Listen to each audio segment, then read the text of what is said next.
Welcome to No Flips, Just Mike's Conquest Wrestling Podcast.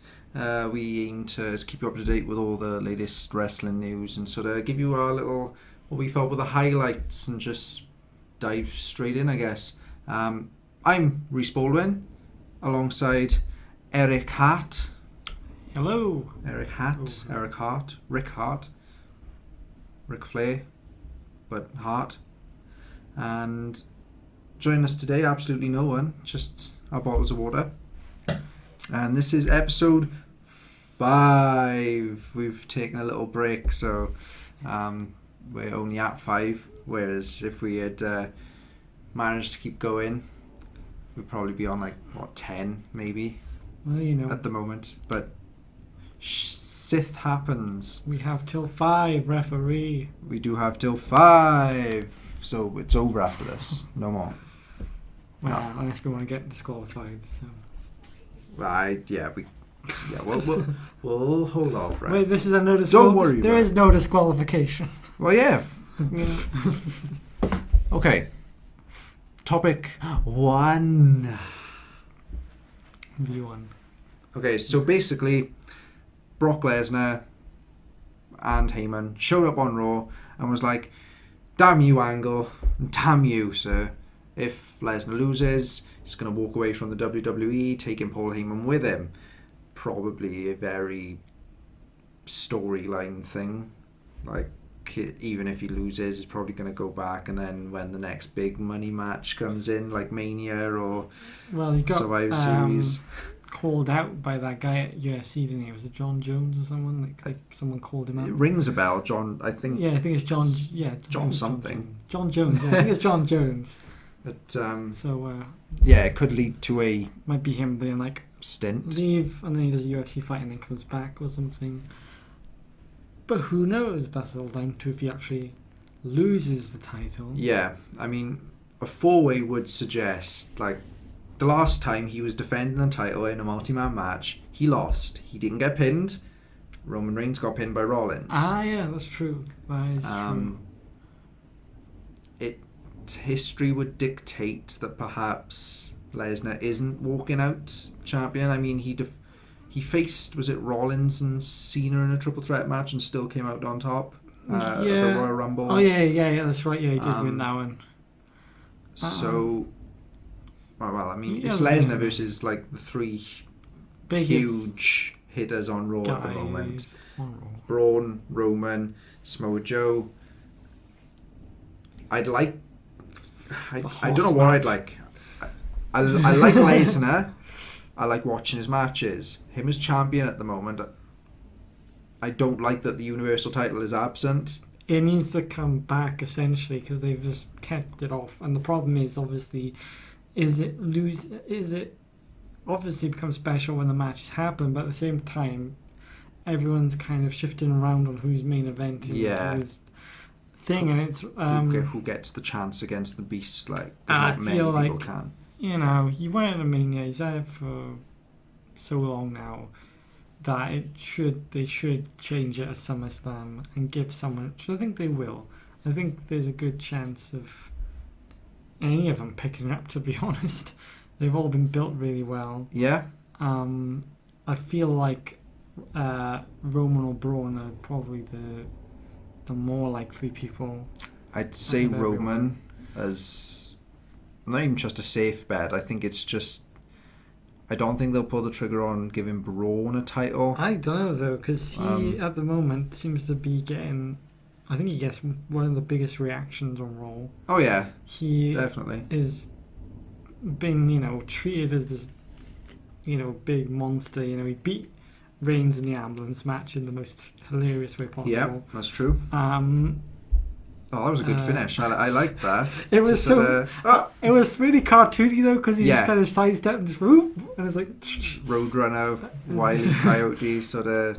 And obviously, Reigns tries to murder him in the ambulance like a good face does. Yeah, true. But can never keep a good face down. Everyone was like that. Everyone called that a double turn at that point. They were like, Strowman's no face. No, recovering, but no, definitely not. But I don't know. Really, it's Reigns will win. If if Lesnar is dropping the title, it's going to go to Reigns because they'll set up, apparently, I think they're working towards Reigns-Lesnar 2 for Mania. Maybe. I feel like they apparently that's been it since before this year's Mania, is what the plan was. But I feel like the Strowman Reigns feud still isn't done quite yet. Well, don't forget, I kind of want. I'm not finished with you yet. Exactly. So I kind of, to be honest, I kind of want it to go on because it's been like one of the best feuds they've had going. Yeah. This year. Their matches, I look forward to. Like, they're not going to be wrestling matches. They're just going to be fights, and sometimes you need that to break up all the other wrestling matches on the show. I love their matches. They're one of the highlights still, even if they're not like some of them may not be fantastic, but most of them are like really good. Just like this is straight up go at each other, do it kind of. Reminds me of Reigns and Rusev from last year, where they were just literally going in and having fights. I think last year's SummerSlam they even started brawling before their match even started. Did they not even have their match, I think, because Reigns just demolished Rusev on the run? That rings a bell. I can't remember. Barely remember anything. But, yeah, so the Universe title, effectively, like we know we have seen it here and there, but it's been absent since February, or no, early March when Goldberg picked it up from Kevin Owens. Like, it got defended at Mania. Then after Mania, Great Balls of Fire. In April, May, June, July. Got the thing, the first defence. Yeah, and, so 3 months, and then once again you're waiting until SummerSlam. Then again, I might still give Lesnar it because it's only going to be a second defence. But it's like, if he does that, then I feel like he needs to at least defend it on a couple more of the pay-per-views afterwards. Because, if he keeps it, the next one is No Mercy. So you should probably in September. Yeah, late September, like 20 something. Which could be a nice gap. He could have a few weeks off. Use his one appearance then at No Mercy, because obviously he has a set number of appearances. Don't know what that number is. It's obviously very low. Yeah, I mean he does some house shows as well. The other week I noticed on the Snapchat it was Joe versus Lesnar at a house show. I would have paid to see that.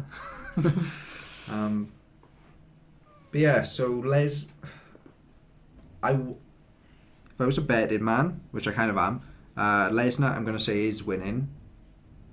But if he's losing the title, the one person he'll lose it to is Reigns. And I think Reigns will go over on Joe.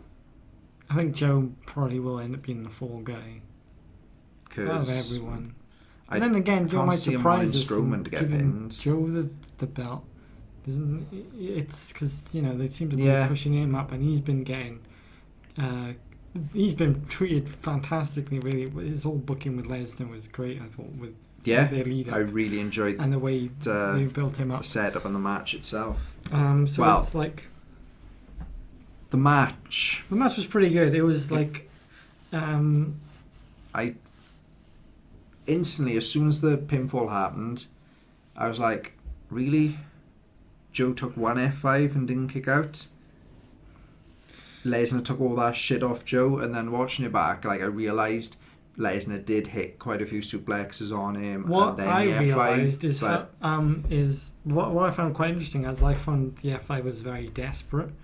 Because he kept getting in the Kikina clutch, and he was just like, I'm just going to drag him up, hit the F5 and get it over and done with. It was really like Joe seemed to have the upper hand a lot in that match. Yeah. Especially in the opening where he just comes straight out. Lesnar fucking drops him through the announce table, the opening is great, and then obviously they take it down a bit when he's in control, and then every time he's in that Kikina clutch, it's just like Lesnar's trying to find ways to fight back, and in the end he's just like, given the F5 done, I'm out, and you can see there was a struggle there, which is like nothing you sometimes often see in Lesnar's matches. Sometimes he can be very he's the one dominating, and then someone else does a bit of a comeback, and then he wins. So it's it's a I don't know. I feel like anyone could pick it up. Like, I don't think there's anyone in there that I think, like, obviously Joe's probably like your least likely, but at the same time I can still see him picking it up All of came down them, to it. all of them are worthy of grabbing it. There is a universe in which you can see each of them take the And take the it's- title. There's none which are like, oh no, he ain't gonna win, definitely not. It's But 'cause for me, I can make an educated guess and assume Joe isn't gonna win it this time Yeah, I round. feel like Strowman, I don't think will win I it don't know, this time round. It's a weird one with Strowman. I But, feel like they could do it with him. I feel like at a big event, it's always a good time to just give someone new a belt. So it's like, but then they might on the other end. Obviously, you've got Jinder and Nakamura. So it's And that's going to be topic 2. well, So sinking on in through. So, just to finish topic 1, Lesnar, is he still here after SummerSlam? Whether it's kayfabe or not, is he champion or is he not? I'm going to say no. I'm going to say no. You got them 4 people in the ring. Someone's else is gonna win it. I can picture Strowman and Lesnar buggering off somewhere, like Strowman and Lesnar start fighting up the ramp or into the thing, and that leaves Reigns and Joe. Reigns picks up the victory and is very much that whole, like Lesnar and Heyman was pointing at, Lesnar doesn't have to get pinned, you know what, well, we're off, ta-ra, see you next time. And then they come back and do their old shtick with Reigns later on. I reckon there'll be something where 2 people get caught off with each other somewhere in the crowd, wherever, which leads to 2 people left in the ring. So yeah, it's topic 1. Topic 2 is about the WWE Championship. Yeah, they just call it the WWE Championship now. It's not the World Championship anymore. I think it varies. Sometimes it's the world. Sometimes it's called WWE. So it's the WWE World Heavyweight. Now it's the World. Now it's the Universal World Undisputed Championship. who knows? But yeah, Jinder Mahal, somehow, we don't know what he's been doing backstage, but he's still the champion. And at SummerSlam, he defends against Shinsuke Nakamura. For the Like, first time ever, his first ever. it's WWE just title match. crazy. So at WrestleMania or NXT Takeover Orlando, Nakamura was in the main event of an NXT show, and now less than 6 months later? Yeah, less than 6 months later, he is a headline match at SummerSlam. Whether you see it as a headline match or not, I don't know, because it's against Jinder Mahal. But it is for the WWE Championship. It's the main event at the end of the day. It's it's not going to be crazy. it's obviously not going to be the last in the show. That's the Lesnar match. Yeah. No bolts about it. But it's still a pretty big matchup. Yeah, no big matter match. where they'll go. He hasn't spent too much on the main roster, but we all knew it was going to be a very quick rise as soon as he jumped onto the main roster. He's got the momentum, he's got the had crowd, he's got the... Who did he feud with first? Ziggler was his first. Ziggler. Then it was Corbin. And then it was... Well, now it's Jinder. Because Corbin, that bit lasted a few weeks longer than I expected it to, but they had to make sure they both kind of... Well, that was mainly down to... had an even kind of playing the field. Money in the Bank. Yeah. Because it all started at Money in the Bank, and then obviously they didn't have the pay-per-view. Next pay-per-view was Battleground, so they had like a month or so to do the feud, and then obviously they finished it on the SmackDown after the pay-per-view. Just kind of... So the one thing with... I don't know what it is Shinsuke's matches I'm not always clicking on. I assume it's due to his style. You're not He's the only very one. striky and people are very sort of whatnot. like I said, a lot of people think that he's on he's coasting, like he's doing like what's that word people use, on autopilot or like something like that. Right. Now I don't think that's the case. Just doing his usual I think it is stuff. I think it is like a styles clash essentially. Giggity. And how it goes, like I'll see who he's versing and I'll be like, well, I can expect this match to go like this, and I know it won't be. Yeah. I can be like, this doubtful is going to be great, but I think they'll put something good. And pretty much what he's been doing, like with Baron Corbin, I kind of knew, okay, they're probably going to work this in this kind of way. And they did that, and it's like, that was a pretty good match. Everyone else was like, oh, he didn't have a great match. Where's this great Nakamura? And it's like, you can't expect, you got to think it's a whole different world he's in, and he's facing a whole different opponent. And you can't say that it's a failed run, because you can't say he's failing, because obviously the crowd still are behind him. And I know a lot of people say that the theme is the thing that's over. It doesn't matter if the theme's over, if the guy's still, people still like him. I do, obviously, he, and it's all down to who he works with. You look at his match with Cena. Yes.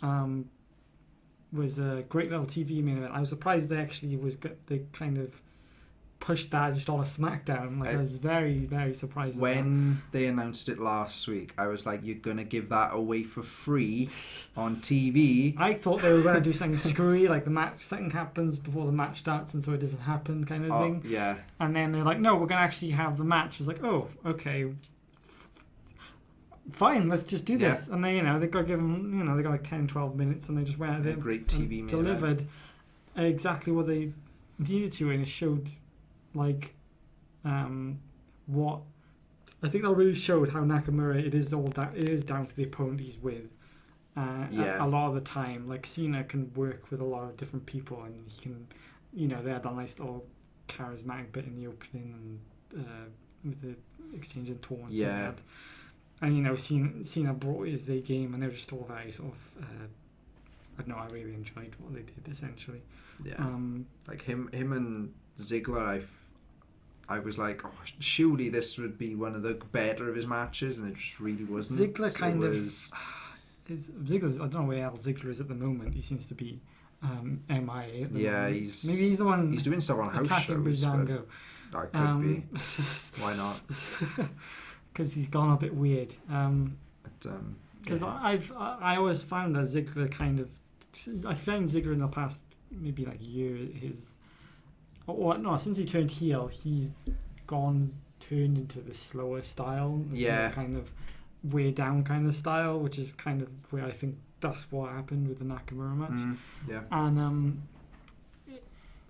I think at the moment when he's like, if you put Nakamura against Styles, you're gonna get something great. If you put him against probably Owens, maybe you'll get something great. It's all down to opponents, because like I said, he's working his style. He worked in New Japan, and that's not always going to work.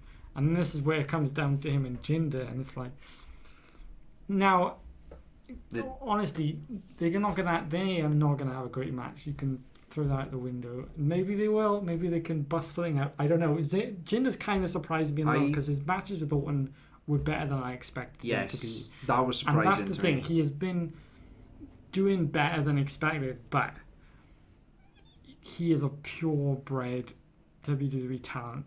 Yeah, I was about to say, I don't know anything about his background. I don't think has he been indie? Obviously he had an indie run on after he got released, where he basically apparently, I think he was just losing to legends. I know I saw him versus Sid Vicious in indie scene randomly. And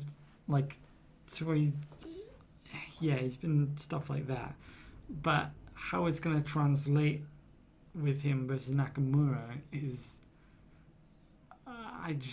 I have no idea how the match is going to play out. It's one match. I'm just like, it's just, how do you like thinking of it like this as well? It's like, he had a good match with Styles. The reason Styles has also worked his style. Styles has been Styles was in New Japan. Nakamura was. Exactly. Owens just knows how to work with fucking anyone by the looks of it. Well, he gels with everyone. He's done a lot of indie. Ring of Honor, PWG, did a lot of the big. And then with Jinder, with Ziggler, like Jinder and Ziggler, they've not really been, like, other than WWE, they haven't been, like, they don't have a name for themselves out in the world. Yeah, exactly. Like, they made their name in WWE. When you're obviously been trained purely in the WWE style, it's a very like it can be a bother when it comes to everything. This is why someone like Sin Cara, when he first came back, completely flailed on his ass because they brought him in. They stuck him with his lucha libre style. Yeah. And it just didn't. People just didn't click with him because he just didn't. He had a few decent, good matches, but the majority it was a botch fest, and like whether it was his fault or his opponent's. It's kind of down to him. Mismatch of. I've been hearing his styles. kind of since he's been back on the lucha thing, he hasn't been which is a shame because he was one who was this like big talent who I knew beforehand as Mr. Cole. And he's like, oh wow, is it going to be great? And then he's like, it has to be one of the most disappointing fucking runs of any like big name outside of thing I've ever seen. So that's the thing. Like I said, Nakamura, he might have been in the Performance Center, but they clearly just let him do what he wanted. It's very much Nakamura's style. Nakamura is Nakamura. And he can. He probably does pick and choose where he wants to perform the best, but at the same time, he's probably given restraints as well. Yeah. In what he can. With Cena, he can probably do whatever he wants because Cena's, Cena can do whatever he wants. Pull the strings. He can, he can control things. So that's the thing with him, and I just don't know how this Jinder match is going to go, and I'm hoping it's just going to, they'll surprise me. I'm keeping my expectations low, as I have with every other Jinder match, and every time that they've been exceeded, whether it be for whatever reason. So I don't know how it's going to go down. I'm not sure who's going to win it. I think it might be a good time to just give Nakamura a title, SummerSlam, big win. Let him beat the evil. Let a foreigner beat the evil foreigner instead of making the whole big patriot. This is why I'm glad Cena didn't win. Because it could, they could do, like I've mentioned to you earlier, they could do Nakamura wins, and once again at a SummerSlam, a big face just wins the title, and a Money in the Bank cash in. What better way to get back at Nakamura than for Corbin to cash in? Well, that's the thing, on Nakamura and win. Because Corbin lost to Nakamura essentially, and then as when he tried to attack Nakamura on SmackDown, just gone. Cena made the save, thwarted his attempt. Now Corbin does not forget. Like, that is his character. He always comes out, on top. He will always try and get his revenge. So I think this would be an ideal opportunity to pull the trigger on that. Either that, or maybe he costs Nakamura the title instead. Well, yeah. Perhaps. I mean, you never know. Jinder might win and Corbin will come out and still do it anyway, because he seems to have a bit of a thing with Jinder as well, like taunting him and stuff. So I feel like Corbin winning at the end of it all is probably a very likely thing to happen. Too soon for me, but whatever. I agree. I feel like, SummerSlam cash-ins are sometimes a bit of a cop-out because it just kind of gets them out of the way. I mean, if anything, I feel like Carmella's one might be quite likely for SummerSlam, the way they're going with it. That's true. Was it Naomi versus Natalia? Yeah. They could have, Naomi caught on top. How long is Ellsworth suspended for again? I can't remember. Lord knows. But now Carmella's got that free Ellsworth shirt on. Makes me laugh. I would like to see Nakamura win and keep it, but I'm expecting maybe a Corbin cash in, much to my dismay. Not that I don't like Corbin, I just don't think he's ready yet. So that was topic 2.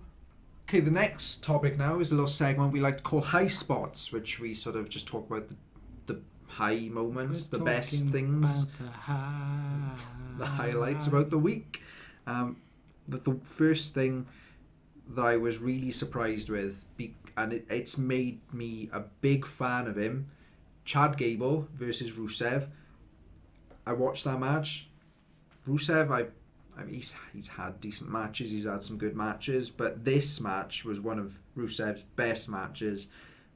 Chad Gable surprised me because I've not really seen much apart from his tag team stuff. I saw him versus Styles. That was another time I was like, Chad Gable? Really good against Styles. Chad Gable? And now this week against Rusev just blew my mind. I was like, this is the guy I want going for the US title. This is the guy I want as US champion. Sure. I'm like, he's now with the rest of my favourites. I think a lot of people, when he first obviously was part of American Alpha, I think a lot of people noted him as the standard of the team. Yeah. And it's like, because I saw it as well in him, I was like, this guy's great the way he was doing things. He had a lot more to show off in NXT because obviously American Alpha weren't exactly used much on SmackDown in the end. No. And not probably used to their fullest potential. I think they kind of definitely not blown up things. But now that they're split so soon, which I didn't really expect. I mean, Jason Jordan. I'm actually surprised they didn't do Gable as Angle's son because I think Gable's an actual Olympian. I thought that was where it was and going. And Jordan is, you know, I mean, there's nothing wrong with Jordan, but you know, it just seems like a bit of a weird thing to. I think, like, from an aesthetic point of view, angle build. He's got the angle build. He's got the angle head. Shit. Where's my glasses? Don't worry. He's got the dome, the face. Yeah, kind of. But yeah, Gable he might benefit the most from this split in the sense that he is now finally able to be on his own to possibly, showcase talent. But then that might also be because they've now got this push on Jordan. Now you might be caught up in behind it essentially. Yeah. But I'm hoping that's not the case because obviously they give him this match with Rusev, and at first I thought he was going to win. At first, I thought he was. I was hoping he was going to win. With the ankle lock, I was like, oh, no way, is he going to tap? I really wanted it to happen. Like I really wanted him to get it, and it was like, you couldn't see it with the crowd. The crowd in the beginning seemed like they were like, okay, we're having Gable, and then towards the end they were really picking up. They're like, wow, like they were getting really behind Gable. Yeah. And just like, see, this is how you can see something special in him, and I'd love. To be fair, I really liked that match a lot as well. I loved how they worked it. I mean, even in that opening, like Gable just trying to take down Rusev, Rusev's not allowing him, and just stuff like that. And yeah, he's got this great energy about him, and just the way he does things, he's really fluid, and he really had a chance to really showcase what he can do with Rusev. Yeah. And I think a lot of people forget sometimes how good Rusev can be because, you know, they usually chuck him with opponents and that it's maybe can't get the best out of. Yeah. But when he's with someone good, he really just can deliver good. He's also one of the best bloody limb work sellers out there. I always think back to his matches with Swagger and think how great he sold. I love those matches. So it's like he can really deliver when he needs to, and they just worked really well together. And I was like, I'd happily see more of this, and like more of them too. Actually, thinking of Rusev as well is weird because I've never actually thought about it until now. A lot of his feuds with people, I remember him and Swagger, him and Big E, him and Cena, him and what was it? When he done the whole thing with League of Nations, and then they done the fucking split from that, and it was like, it's very rare that I remember like actual feuds. Like sometimes I just remember one match or two. Is like I can remember a lot of Cena's feuds because obviously he's been there for a decade. Edge, Orton, Triple H, Michaels, and obviously he's but with Rusev, it's like he's quite fresh. He's had some really spot on feuds. And then thinking further is like, no, he has had some better matches. I don't quite give him enough credit half the time. Reigns is another feud that I was like kind of blown away by because they were both just so into it. Like Reigns, I feel is great anyway, but not in the sense that he's the best wrestler, but he's damn entertaining. Oh no, he can deliver. He can bring it. He can do shit. He's another one that has an energy that just kind of gets in.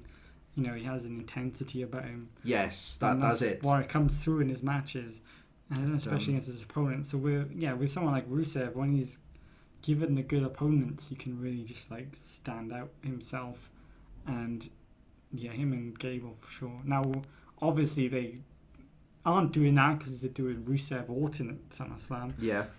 Okay, you're giving Orton the evil foreigner again.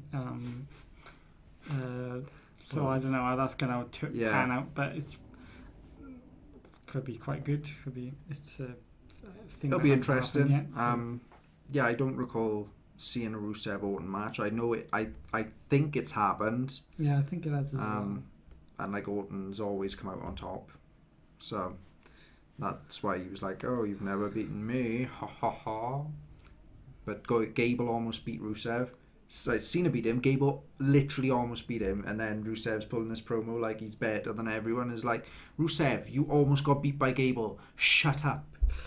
And he's like, oh yeah, Cena might have won the flag match, but I can't be beaten or something like that. I was like, that. Well, he clearly did. What? But oh well. It's yeah. So I mean, I think all of SmackDown was pretty good this week there, because they opened with Styles Owens. They opened with a match. They actually opened with a match, and they had a lot of action going on in there. And although I don't like these weird finishes they keep giving Styles. I know the one at the pay-per-view was a botch, where the pin happened.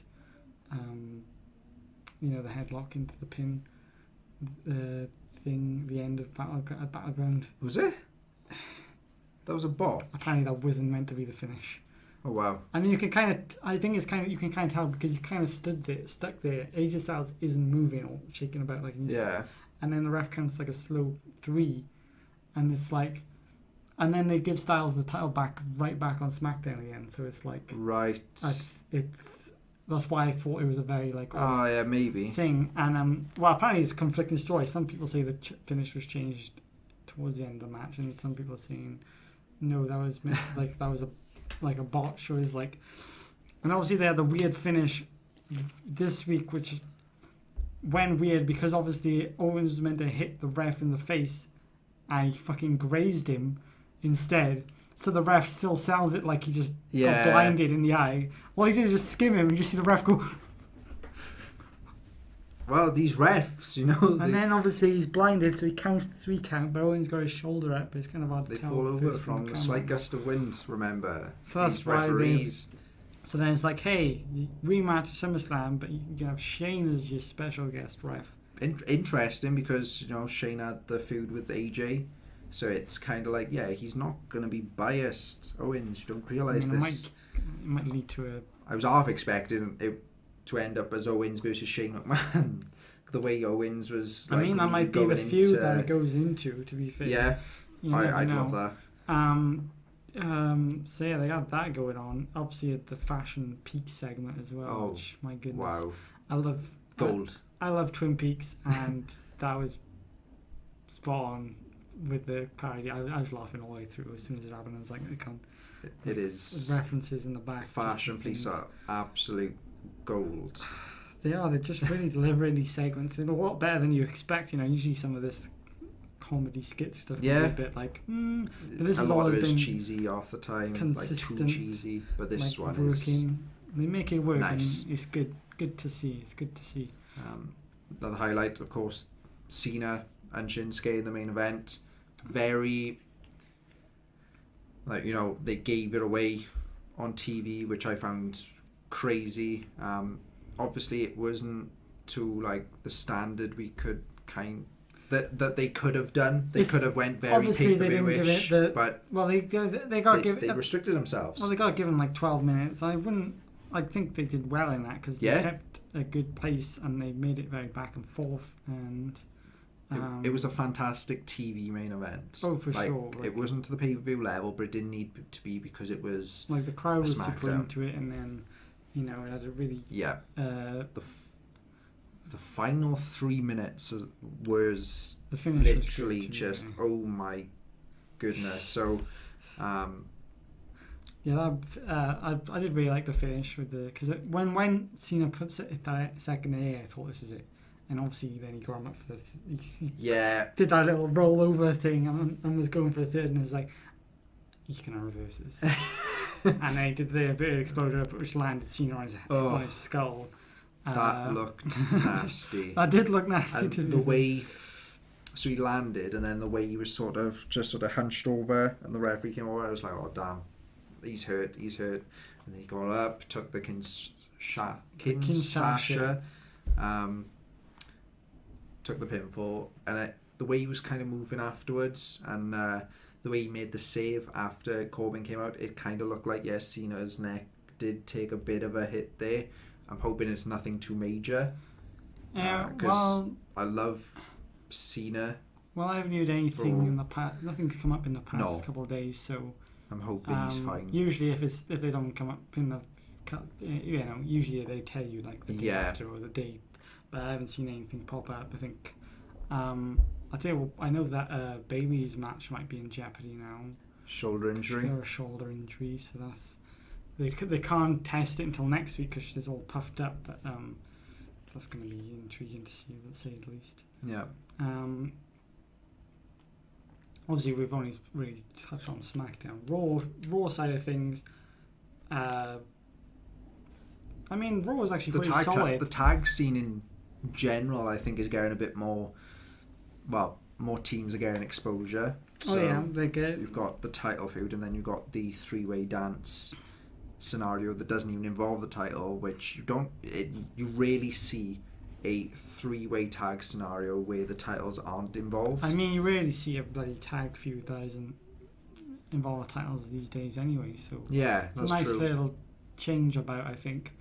And they're all great teams as well. They've got really good teams. All the 5 teams currently getting exposure. You've got the Hardys Revival Club.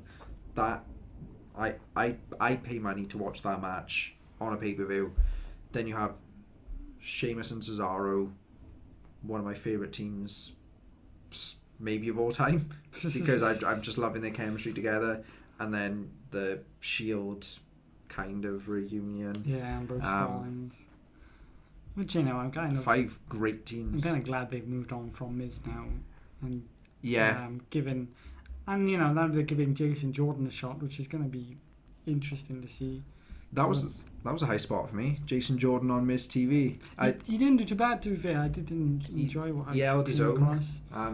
Sort of promo wise, like actually speaking, and then the whole little belly to belly into the 2 others. I thought was a really cool way for him to come up on top. But I'm excited to see where, it must mean an IC title match coming soon, maybe at SummerSlam. I would have thought they'd do that, because if they're doing the angles his father, they're going to try and do some kind of title push for him. Yeah. And this is a chance to really show himself and prove himself, and because I know a lot of people were saw him as the Gable was the one that brought out all his strongest elements. Like a lot of people before he was with Gable didn't see much of him, and then when he was with Gable, it kind of helped boosted him up. It boosted him. It helped each other, but so I feel like. And no, he's a really good talent anyway. So I feel like this is a good chance to really show people what he's made of, and show people what he's made of, really. Yeah. I think so. The highlights I can probably think of. I was in and out of Raw. I mean, the triple threat was really good. I think it was a nice little taster for SummerSlam with Joe, Braun, and Roman. I think they did well with that. And then, I think that's about all I can muster to think of. So now it's time we take a little trip to another side of the world, another side of the wrestling world, the world that I don't know too much about, but this man knows a hefty bunch about. Not as much as some people I know, but...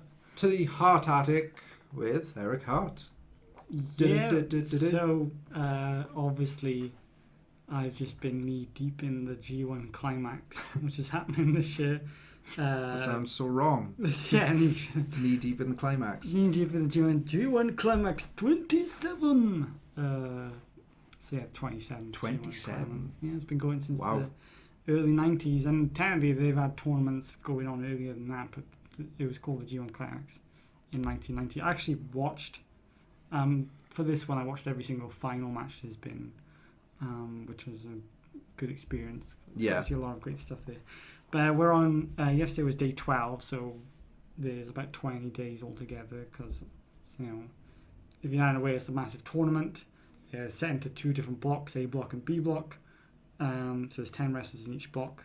They all verse each other, and it's a point system. So whoever gets the most points in A block versus the one in B block, and whoever wins that final match gets to face the IWGP Heavyweight Champion at Wrestle Kingdom, which is a WrestleMania in January.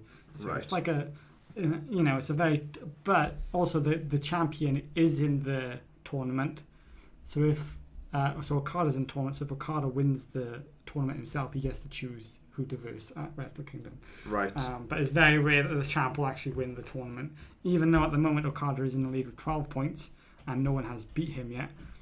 He's the only person that is undefeated in the tournament so far.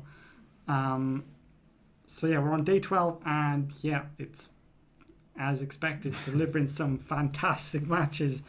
I think you can guarantee that every day you'll get at least one great match, which is usually the main event. But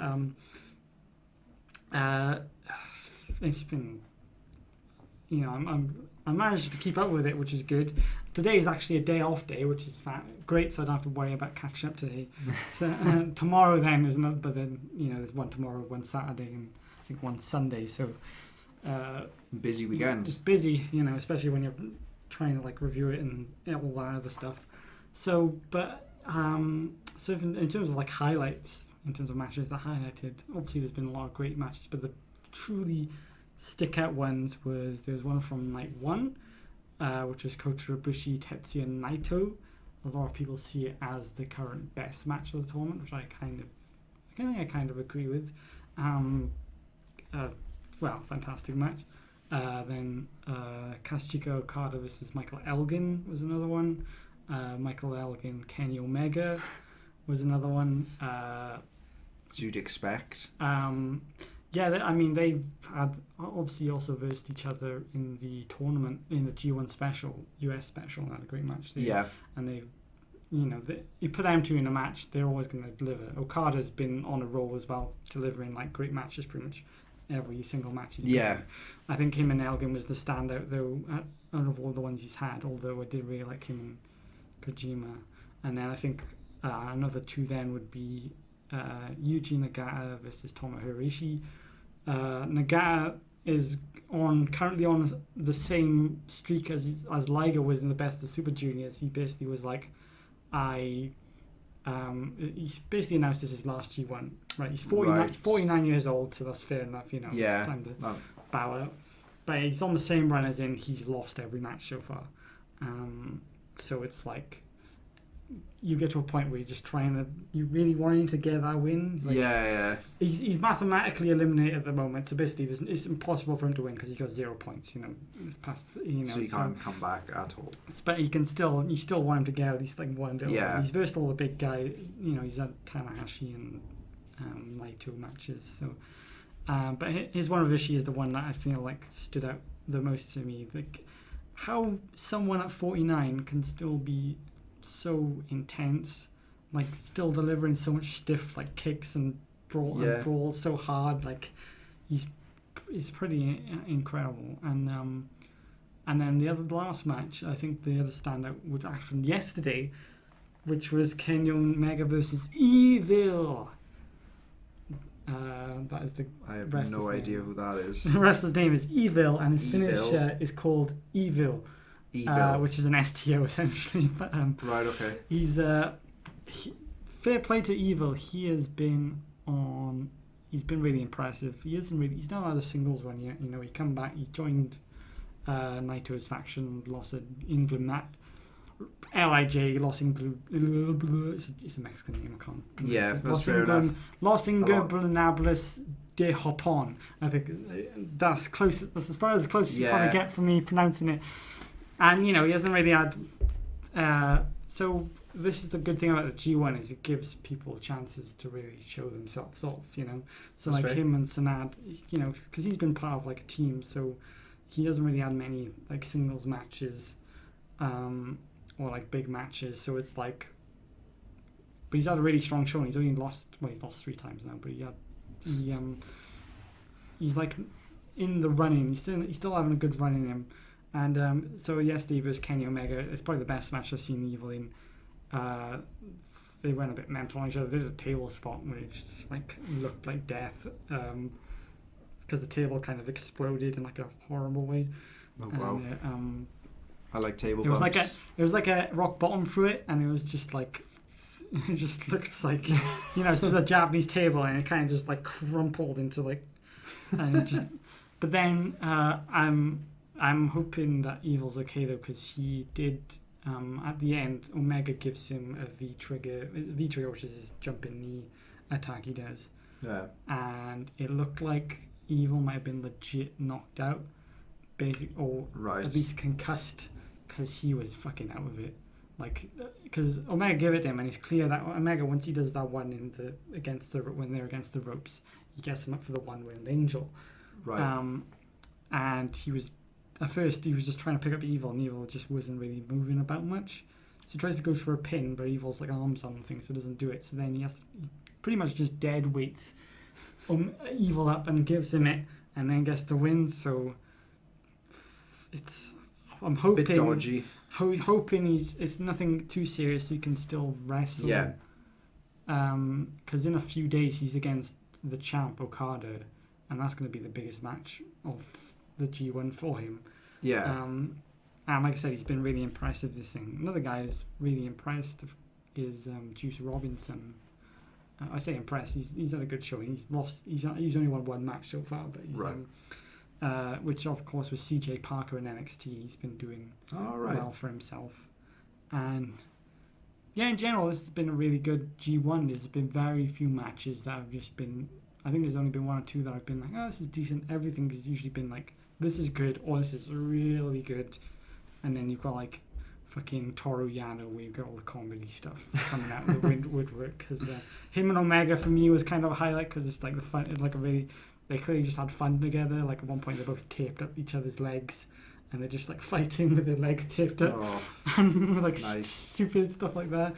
I know that people hate a lot of people hate Yano because they see G1 as a serious tournament with all the best guys. Yeah, and you've got someone like Yano who messes about, does low blows and like cheap stuff, and like he's like just a comedy. He's essentially just like a comedy heel. But I think you need someone like that. He's always a nice change of pace. Like he mathematically eliminated Elgin yesterday.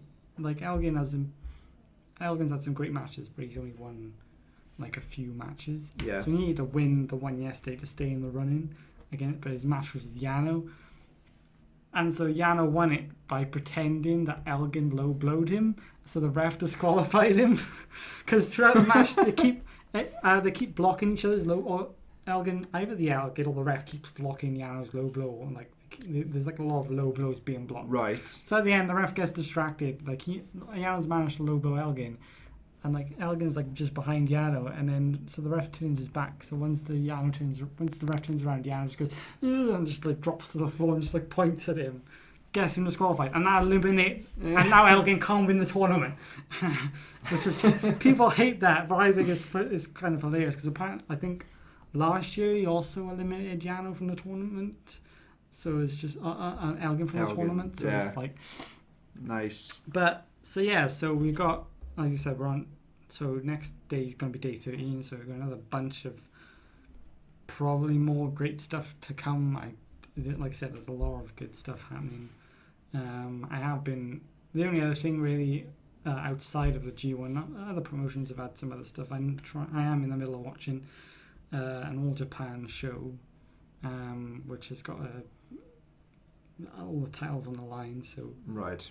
Hopefully there's some good stuff from there I'll be able to recommend next time. But at the moment, it's all been about the G1, and it's nice going. Yeah, it's going well so far. That's all I can say.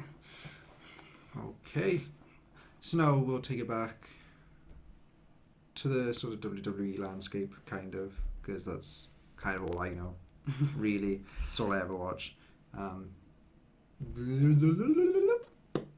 Okay, the final topic now is about the pay-per-views coming up after SummerSlam. So something I've just noticed after sort of doing my research into what the upcoming pay-per-views are, they've switched. So last year, No Mercy was a SmackDown pay-per-view. It's now a Raw one.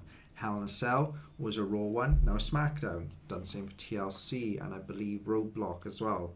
I haven't seen they haven't listed many pay-per-views ahead, but the ones that are listed, they've switched over and TLC has now been brought forward to October. So I like this idea. It means that one show doesn't always get the Hell in a Cell or the Elimination Chamber or TLC matches. It keeps things fresh and it just allows more talent to experience these specialty matches, especially with Chamber, whereas before back 2002 to 2006 or 7 it was just Raw only.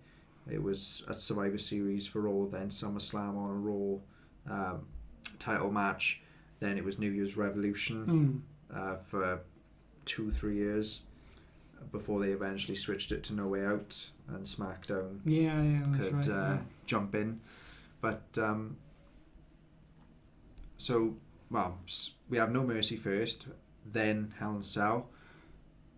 This Hell in a Cell now can be, it's interesting because me and you were trying to think earlier, what matches could we see at Hell in a Cell in terms of the SmackDown superstars?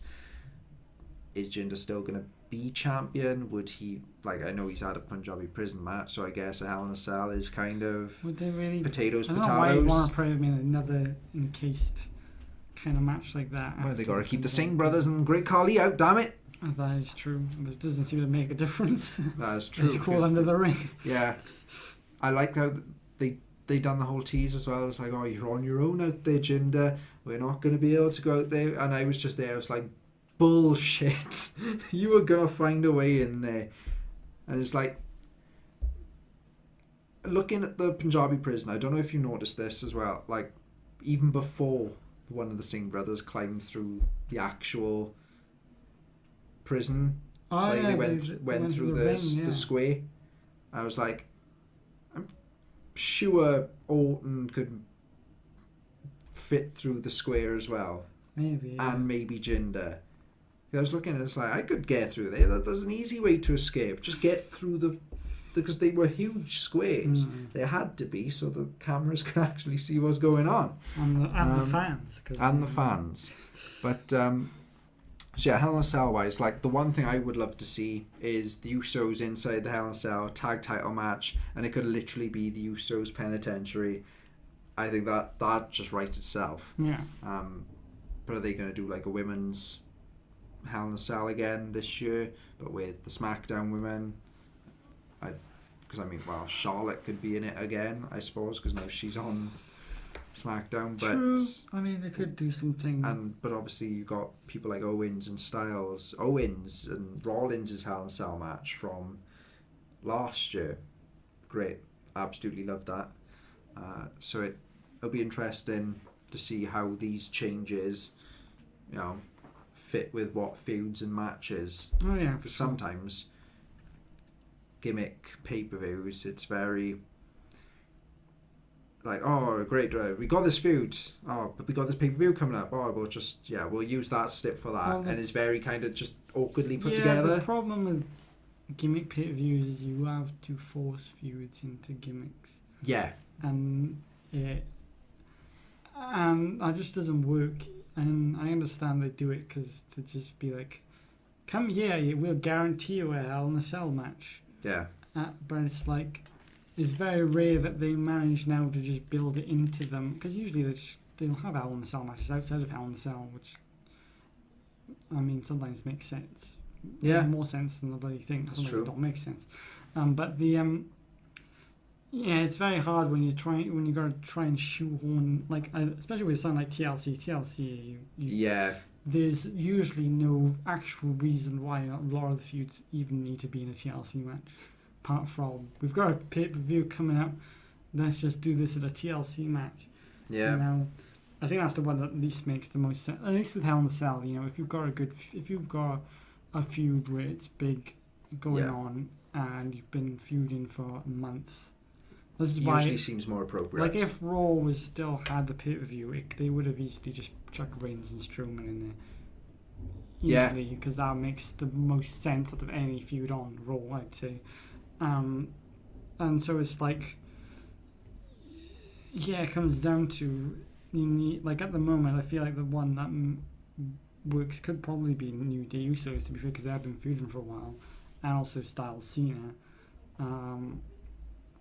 But then it all depends. I mean, they never know. They might just go, "Hey, Shane, let's chuck you in another Hell in a Cell feud with Owens," or something like that. Yeah, something outrageous like that. Could work. Seems like a thing. Was it the 1 year that they had 3 Hell in a Cell matches? Might have been 2 years. Where they had the tag match and then Punk, Undertaker, and Orton, Cena. That was the first ever Hell in a Cell pay-per-view. Was it? So that because it was Legacy versus DX, which I really like that match a lot, and a lot of people seem to not. And I'm just like, I thought it was one of the Legacy DX feud in general. I loved all their matches. I thought the Hell in a Cell was great the way they worked it, because they locked Michaels outside to begin with, and just beating up thing with the Cell. I'm like, this is great, but it's all like. Yeah, it's kind of interesting to see what they'll do with things. Like, they probably will they'll probably have like 2 Hell in a Cell matches at least. Yeah. And I think Jinder will end up. But then again, I think there was a couple of years where they haven't put the title match in the Cell. I'm sure they did it. Yeah, it's happened before. When Rollins was champ, I think they. Was Rollins Ambrose for the title? Because I think it was just a separate thing, wasn't it? Or am I thinking something else? I'm thinking wrong. I'm not sure. I'll have to have a quick look at that. I know there's been some years where the title, I think, has. Because I know they've done. We'll just have one this year, and we'll keep it between these two. Because I remember the one year I was like, oh, they're gonna do the title match in this, and like, no, we're just doing this one feud. So and I was like, oh, fair enough. Or they might, or they've done it where it's been one title match has been in there and the other title match hasn't. I think they've done that before as well. Help in a Cell. Help in a Cell. Autocorrect. Damn it. That's what Jinder's Hell in a Cell is called. Help in a Cell. Singh Brothers. Why? I didn't want WWE. I want Hell in a Cell. There we go. Girl. Dates and venues. I didn't remember any. So, no, Rollins and Ambrose was just a Hell in a Cell match. There we go. Do they have anything else on the Taker and Brock, the year later. Yeah. So Hell in a Cell 2014. Had... that also had Cena Orton in a Hell in a Cell match. So for the title? That was number 1 contenders match. That was it. It was a number 1 contenders match, and that's because Lesnar was champ, wasn't he? And Rollins, Ambrose, yes, I believe. Yeah, Lesnar had to be the champ because the title wasn't even on the line. If the title was on the line, it would have been nice. Yeah, that makes sense. Okay. All right. Yeah, I feel like. I don't know. I think they probably would end up putting Jinder in like a Cell match. But. And then the year later, both Hell in a Cell matches, Roman Reigns versus Bray Wyatt, not for a title. Lesnar Taker, not for a title. The title match was Rollins versus Kane, which should have been in a fucking Hell in a Cell match. Kane in a Hell in a Cell. But it fits. No, I don't care whether he's old. He's corporate demon. No, now he's Mayor Kane. He's he's on his way. Mayoral candidate Kane. Mayor Kane. And then last year's Hell in a Cell, I think they were both title matches. The one woman's title and the one was where was it? Well, you said Owens Rollins, yeah. That's it. Yeah. Oh, there was 3 Hell in a Cells because it was Reigns and Rusev as well. Oh yeah. So they could do another 3-1 tag title match, world title match, and a women's tag titles and things. Seems like a good bet, to be fair. It's all depending on what they'll put in there. I mean, if Corbin's champ, it could be him Nakamura or him Jinder Nakamura, or they could do something weird like that. Yeah. I mean, you never know really. They'll put whoever they sell these days. So They'll just put whoever. Even though on the front it might seem like this seems like an odd choice, yeah, they'll do it. And it'll happen. I mean, sometimes it just is weird sell matches. Yeah. So obviously then you have TLC, which will now be a Raw pay-per-view, and it was weird because before it was just a TLC match. Now you have a TLC match, a ladder match, a tables match, and a chairs match. Usually. Chairs match is just, I get it, only chairs are allowed, but it's just weird to me. I mean, surprisingly though, most of those matches have been very good. And the 1 year they done tables, ladders, chairs, and stairs. That's because there was a stairs match between Rowan and Big Show, which I was actually pretty good, to be honest. A stairs match. I mean, all right then. How about the trash can match? Tables, ladders, chairs, and they trash. Have a kendo stick match. Tables, ladders, chairs, stairs, and trash. Just move it. Trash, ladders, and chairs. Trash. Wait, that doesn't make any sense. But so yeah, that's also in October. So TLC match. Imagine Lesnar versus someone in a TLC match. Probably not. So Reigns, you can see Reigns in a TLC against Joe or Strowman.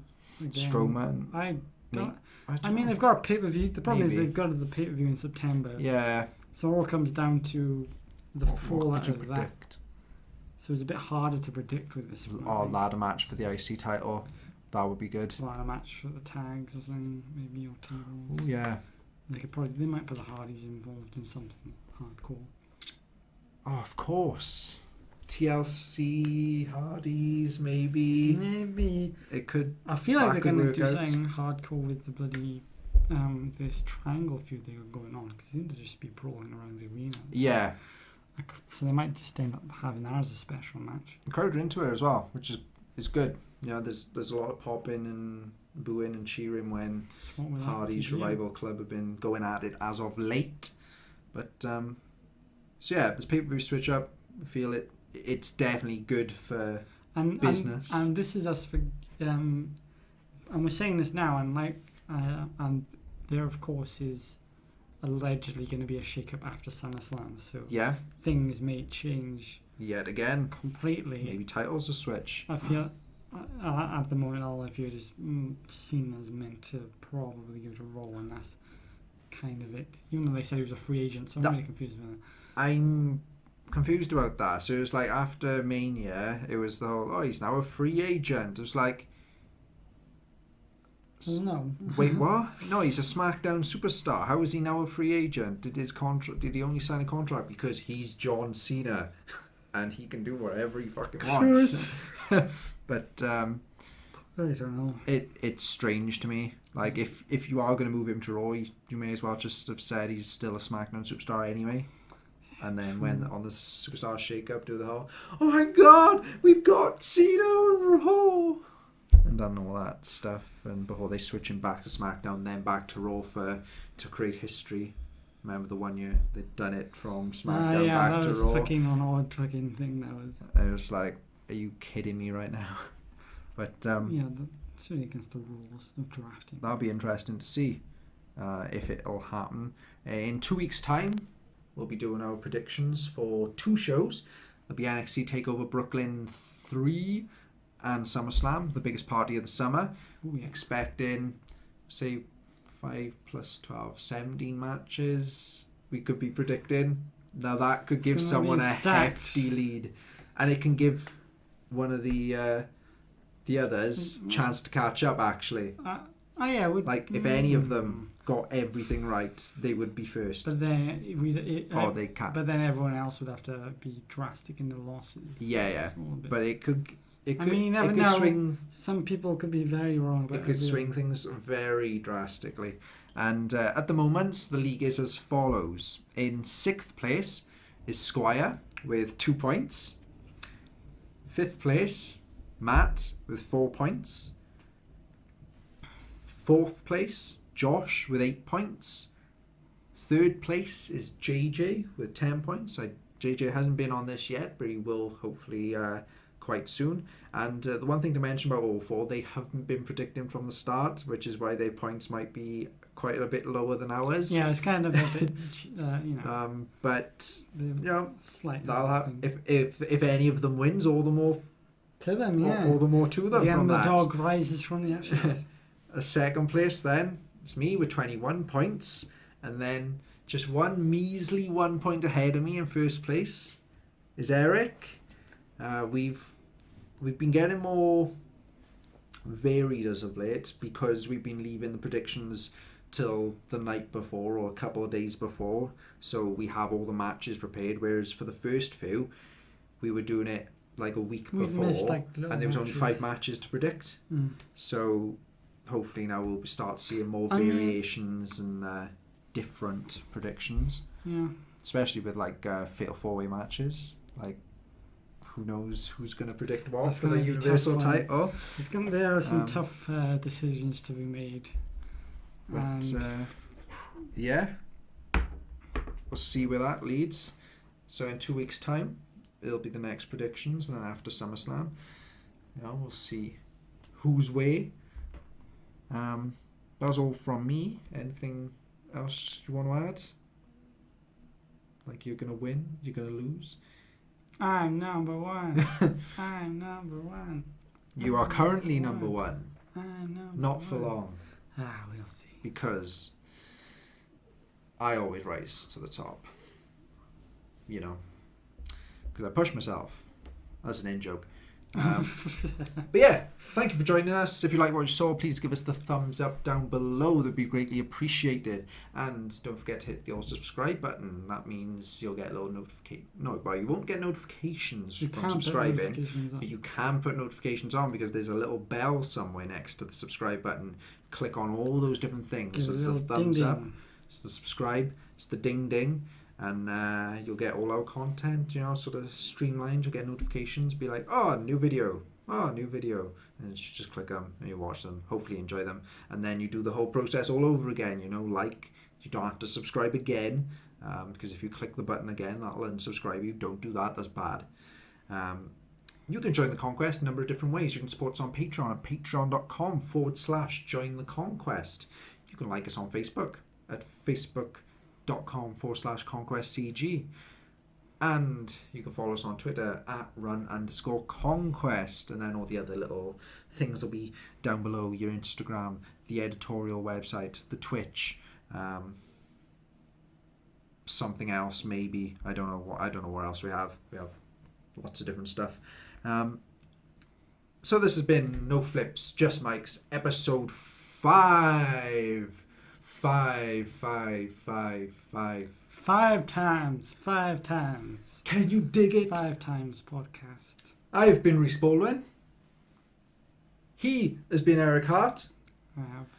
And as always, for joining us, you've been absolutely amazing. Thank you very much. Hope to see you next time on No Flips, Just Mics, when we have episode 6. All there's left to do is to ring the bell.